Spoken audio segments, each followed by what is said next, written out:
नमस्कार। आज हम एक बहुत ही अनोखे हवाई जहाज पर बात करेंगे, B-2 स्पिरिट स्टेल्थ बॉम्बर।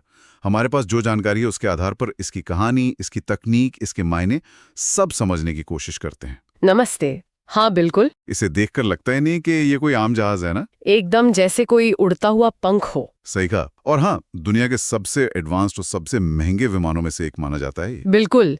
तो देखते हैं क्या कुछ खास है इसमें। हाँ, तो ये जो स्रोत हमें मिले हैं ये बताते हैं कि इसे नॉर्थरॉप ग्रूमन ने बनाया था। पहली उड़ान हुई थी 1989 में और सेवा में आया ये 1997 में। काफी वक्त लगा मतलब। हाँ, पर सबसे चौंकाने वाली बात क्या है पता है? क्या? ऐसे सिर्फ 21 ही विमान बनाए गए, बस। ओ, सिर्फ 21? हाँ, और कीमत सुनिए, हर एक की करीब $2.1 बिलियन। 2 बिलियन डॉलर से ज्यादा?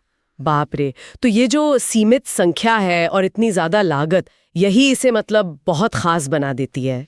हाँ बिल्कुल। ये दिखाता है कि ये रोजमर्रा के इस्तेमाल के लिए तो बिल्कुल नहीं है, ये खास रणनीतिक मिशनों के लिए ही होगा। जाहिर है। शायद इतनी लागत की वजह से दूसरे जरूरी रक्षा खर्चों में भी कटौती करनी पड़ी होगी उस वक्त। हो सकता है। अच्छा, और इसका जो डिजाइन है वो तो एकदम ही अलग है। हाँ, वो फ्लाइंग विंग वाला डिजाइन। हाँ बिल्कुल, एक उड़ता हुआ पंख।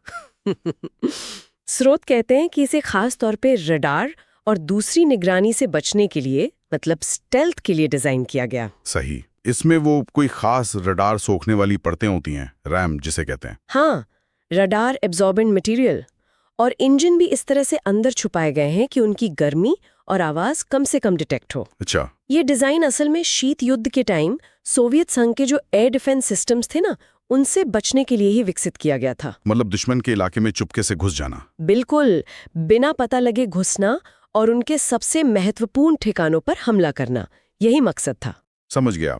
और इसकी हथियार ले जाने की क्षमता वो कैसी है? वो भी जबरदस्त है। ये करीब 18,000 किलोग्राम वजन के हथियार ले जा सकता है। 18,000 किलो? हाँ, और इसमें पारंपरिक बम भी हो सकते हैं और परमाणु हथियार भी। अच्छा, दोनों तरह के? जैसे वो JDM बम? हाँ, JDMs, जो कि GPS गाइडेड होते हैं, बहुत सटीक, और B-61 या B-83 जैसे न्यूक्लियर बम भी। ओहो। ये अमेरिका की परमाणु निवारण नीति का एक बहुत अहम हिस्सा है। और इसकी रेंज मतलब कितनी दूर तक जा सकता है ये? बिना रिफ्यूलिंग के एक बार में करीब 11,000 किलोमीटर। 11,000 किलोमीटर? हाँ, और अगर हवा में ईंधन भर लिया जाए तो फिर तो ये दुनिया में कहीं भी पहुंच सकता है। कहीं भी? हाँ, इसी को ग्लोबल स्ट्राइक क्षमता कहते हैं, दुनिया के किसी भी कोने में मार करने की ताकत। इसी से जुड़ा एक वाकया है स्रोतों में।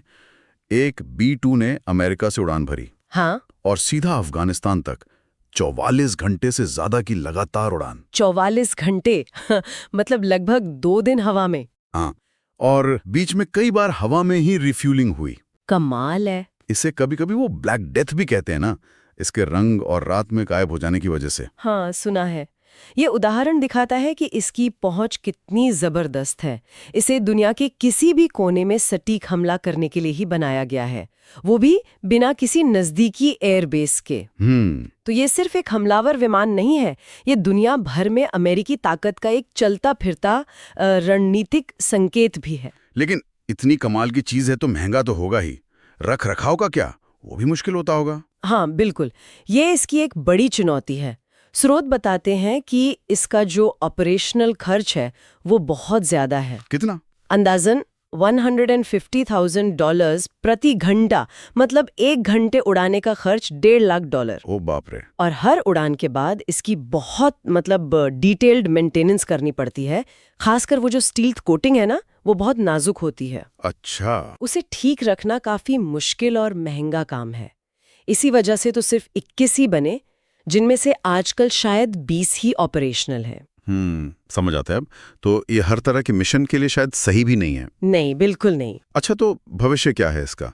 जानकारी कहती है कि B-21 रेडर नाम का एक नया बॉम्बर आ रहा है इसकी जगह लेने। हाँ, B-21 रेडर, वो अगला स्टील्थ बॉम्बर होगा, शायद 2026 के आसपास सेवा में आए। तो क्या B-20 रिटायर हो जाएगा? एकदम से नहीं, योजना तो इसे कम से कम 2040 तक सेवा में रखने की है। अच्छा। हाँ, इसे लगातार अपग्रेड किया जा रहा है। नए रडार, बेहतर इलेक्ट्रॉनिक सिस्टम्स, ताकि ये आज के खतरों का सामना कर सके। तो ये अभी भी काफी अहम बना रहेगा। बिल्कुल। ये अमेरिका की जो परमाणु तिकड़ी है, जमीन, हवा और समुद्र से हमला करने की क्षमता, उसके हवाई हिस्से का एक महत्वपूर्ण अंग है और रहेगा। तो कुल मिलाकर अगर हम इन स्रोतों को देखें तो B-20 स्पिरिट बॉम्बर सिर्फ एक लड़ाकू विमान से कहीं ज्यादा है। हाँ, ये तकनीक, रणनीति और शायद एक तरह से मनोवैज्ञानिक युद्ध का भी एक बहुत ही अनोखा मिश्रण है। सही कहा।